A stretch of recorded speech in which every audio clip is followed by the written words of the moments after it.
The head of the United Nations is back in Thailand tonight, claiming the International Donors Conference in Rangoon has helped the victims of the Burmese cyclone.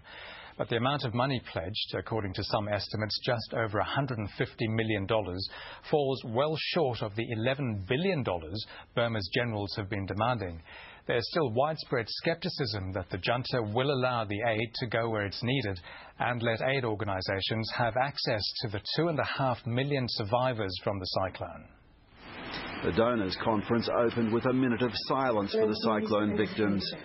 The European Union's offering more than $100 million. The US says it'll donate far more than the $20 million already pledged.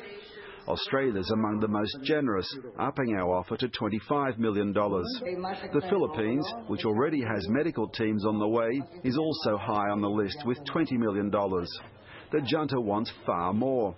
The UN chief says it's enough for now. Today's pledging conference is a good beginning.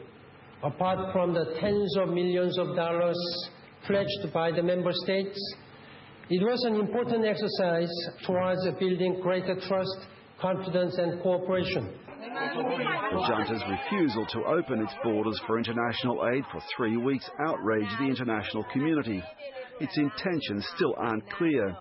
Prime Minister Thein Sein says aid is welcome, provided there are no strings attached. But most of the pledges are conditional.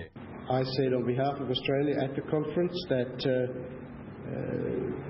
countries that Australia would be prepared to consider providing further assistance, but that this can't happen without an expert assessment of needs and it can't happen without unobstructed access of aid workers. The RAAF's transporting helicopters from South Africa for the relief effort. It's already delivered 30 tonnes of humanitarian aid. The Foreign Minister agrees with the UN chief that the donors' conference may have been a turning point in the junta's resistance. The government, of course, continues to examine what further options it can make available to the people of Burma, but of course this will be predicated on the basis of the Burmese regime genuinely and truly opening up for international assistance in this humanitarian disaster. But the relief effort has already been dealt a major blow. A French Navy supply ship with an international fleet standing off Burma is heading back to Thailand with 1,000 tonnes of aid for the World Food Programme. US Navy helicopters could have delivered it to the devastated villages of the Irrawaddy Delta within 30 minutes. But the junta has banned the ships, saying it fears an American invasion. Ross Cameron, World News Australia.